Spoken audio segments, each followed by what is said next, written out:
Salut, alors aujourd'hui je voulais faire une vidéo, j'ai eu un problème, la batterie de la caméra, elle était vide. Alors je me suis dit ça c'est un signe du destin, tu dois changer de sujet et aujourd'hui on va parler résilience énergétique. Alors la dernière fois qu'on en avait parlé, j'avais vanté les mérites des powerbanks en vous disant c'est un système qui est vachement utile pour dépanner.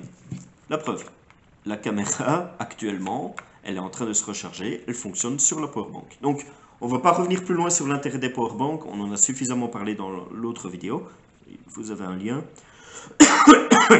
Mais je reviendrai quand même sur un des points qui était les petits panneaux solaires. Je vous avais dit, moi je préfère ces modèles avec les petits panneaux solaires parce que ça permet à cette powerbank de se recharger.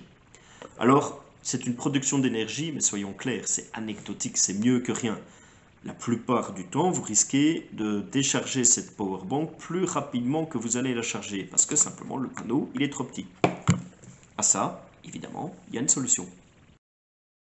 Et la solution, c'est ça. Ce sont ces panneaux pliants qui sont très faciles à prendre avec vous, qui sont très faciles à déployer en tant que nomade et qui vont vous permettre d'avoir une surface bien plus importante et une production d'électricité bien plus poussée. Par exemple, ici, ça, c'est celui que j'utilise, c'est le Big Blue. Il est en théorie, à 28 watts, en théorie. Mais ça aurait pu être un Goal Zero, etc. Le but ici de cette vidéo n'est pas faire une revue de ce matériel bien spécifique, de cette marque bien spécifique. Il y a des gens qui le feront bien mieux que moi. Le but, c'est vous expliquer en quoi ce genre d'outil est intéressant dans ma stratégie de résilience énergétique.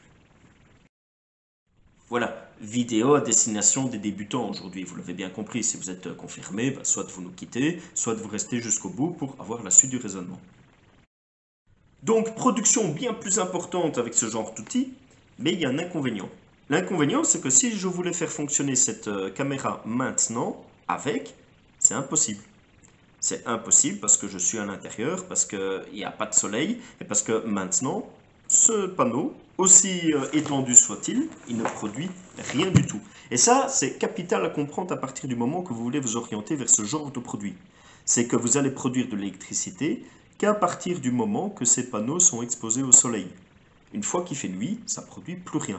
C'est pour ça que l'objectif, ça va être par exemple de mettre votre GSM ou n'importe quoi dans une des petites pochettes, de connecter ce qui doit être connecté, de façon à ce que la batterie de votre GSM soit rechargée quand il y a du soleil, et puis servir de tampon quand, par exemple en soirée, vous voulez utiliser votre GSM, vous voulez utiliser de l'énergie, mais que ce panneau n'en produit plus du tout.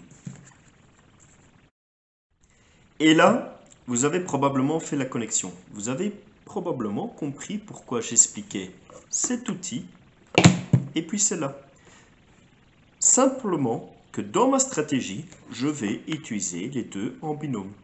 Je vais utiliser ce panneau pour en journée pouvoir recharger n'importe quel de mes appareils électriques, mais en même temps cette powerbank, de façon à avoir cette powerbank qui va être remplie à partir du moment que je voudrais une réserve d'énergie et que mon panneau n'est plus capable d'en produire.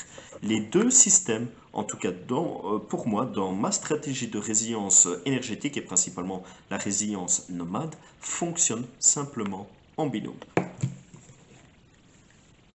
Voilà, j'espère que cette vidéo vous aura mieux fait comprendre l'intérêt et les inconvénients de ces deux outils et à quel point ces deux outils, en fait, une fois qu'ils sont mis ensemble, peuvent corriger les inconvénients de chacun. Bonne préparation, passez une bonne soirée, n'hésitez pas à vous abonner et à la prochaine.